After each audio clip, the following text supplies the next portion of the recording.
కేంద్ర సహకారంతో ఒక మౌలికమైన సదుపాయాలు కల్పించాలని, ఒక డ్రైనేజ్ వ్యవస్థను కానీ, గోదావరి ప్రక్షాళన కానీ ఇవన్నీ జరగాలంటే కేంద్ర సహకారం కూడా అవసరం.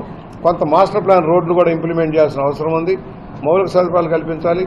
మన దురదృష్టం ఏంటంటే భూముల ఖరీదు ఎక్కువ అవటం వల్ల పరిశ్రమలు రావటంలా. మీరు అడుగుతారు, అన్ని పరిశ్రమలు రాయలసీమకి వెళ్తున్నాయి, ఉత్తరాంధ్రకి వెళ్తున్నాయి, మనకేమిటంటే మేము అనుకుంటున్నాం, మనకు రావాలని కోరుకుంటున్నాం. ఎవరైనా వెళ్తే ఒక ఎకరం భూమికి సేకరణకు వెళ్తే వెంటనే కోర్టుకు వెళ్ళిపోతున్నారు. కన్సర్వేటివ్ మనస్తత్వంలో ఉన్నాం మనమంతా కూడా. భూమి సేకరణ కష్టమైపోతుంది. కోర్టులో ఉన్నాయి. ఓ 250 ఎకరాల దాకా నేను చూస్తే అవన్నీ కోర్టులో ఉన్నాయి. ఎట్లా విడిపించుకొని డెవలప్మెంట్ చేయాలని ప్రయత్నం చేస్తున్నాం. ల్యాండ్ బ్యాంక్ విషయంలో నా అంత ఆలోచన ఎవరికి ఉండదు. రాజమండ్రి చుట్టుపక్కల ఎక్కడెక్కడ ఏది ఉందో ఫుల్అప్ చేస్తా ఉన్నాం. భూమి ఉంటే పరిశ్రమ సంస్థలు వస్తాయి. ఇప్పుడు నా దగ్గర 3-4 సంస్థలు పెట్టాం. ఇంకా 2-3 సంస్థలు వస్తూ ఉన్నాయి.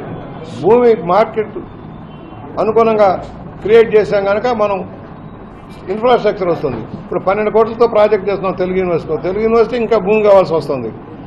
నిన్న 75 లక్షల రూపాయలతో ప్రభుత్వం నుంచి ఇంకా రూపాయి రాలే.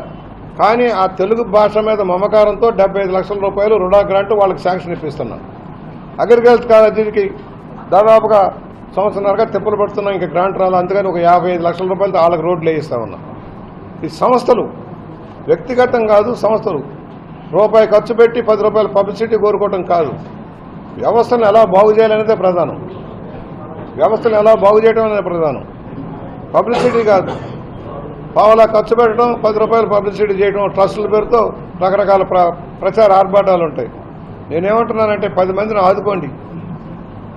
ఇవాళ మేము కూడా పార్టీ కార్యకర్తల కోసం వైద్యంలో కొంత సాయం చేయడం కోసం కొన్ని హాస్పిటల్ని టైఅప్ చేశాం. కొన్ని హాస్పిటల్ని టైఅప్ చేసి వాళ్ళకి సాయం చేశాం.